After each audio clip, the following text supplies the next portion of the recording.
Всем привет, дорогие друзья! Вы на канале Кухня Эвелин, и сегодня я приготовлю очень вкусную и быструю выпечку под названием ленивый штрудель с яблоками. Я просто безумно люблю штрудель, но готовить начинку, потом заморачиваться с тестом, для меня это слишком долго. И я очень давно искала именно такой быстрый, но в то же время вкусный рецепт ленивого штруделя.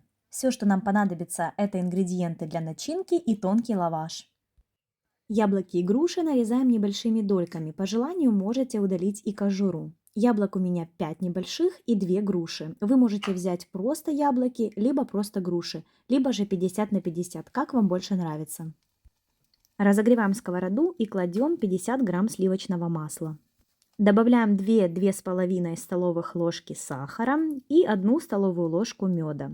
Все перемешиваем и прожариваем до слегка коричневого цвета и растворения сахара, примерно 2 минуты.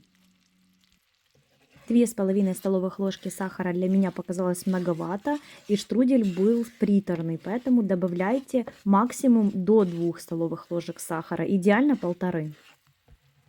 Теперь добавляем яблоки с грушами и тщательно перемешиваем фрукты с сахарно-сливочным сиропом. На среднем огне тушим яблоки до мягкости примерно 5 минут.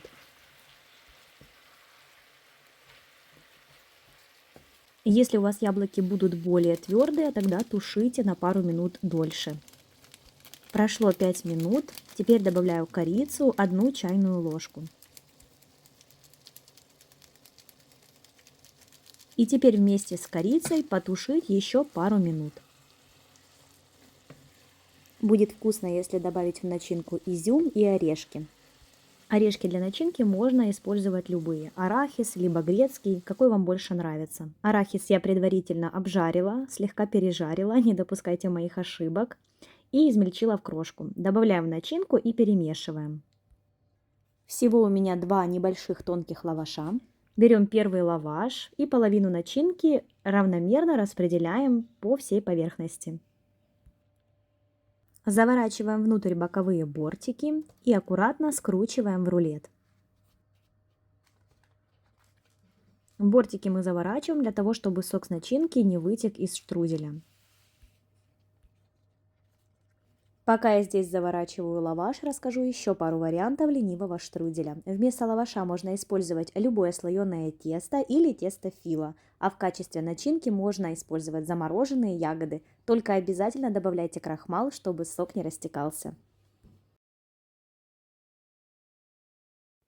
Точно так же сворачиваем второй лаваш.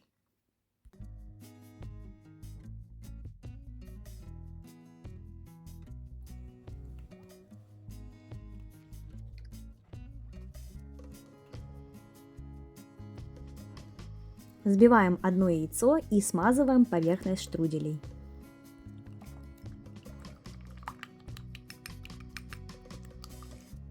Ставим в духовку выпекаться примерно на 15 минут.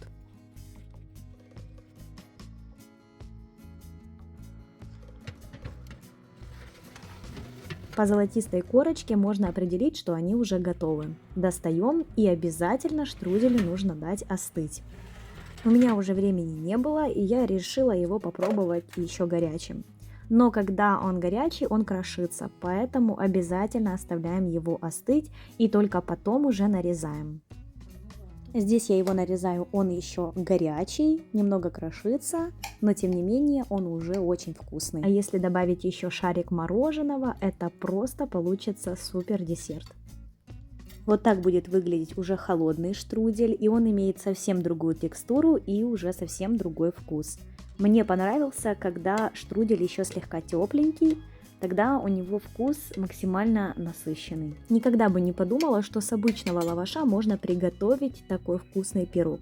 Если бы мне дали попробовать, я бы точно не догадалась, что это тесто не приготовлено специально для штруделя, а просто обычный лаваш. Для меня этот рецепт уже фаворит, в первую очередь за скорость приготовления и, естественно, за незабываемый вкус. Забирайте к себе в копилочку, сохраняйте рецепт и не забудьте подписаться на канал и поставить лайк. Всем огромное спасибо за внимание и до новых встреч!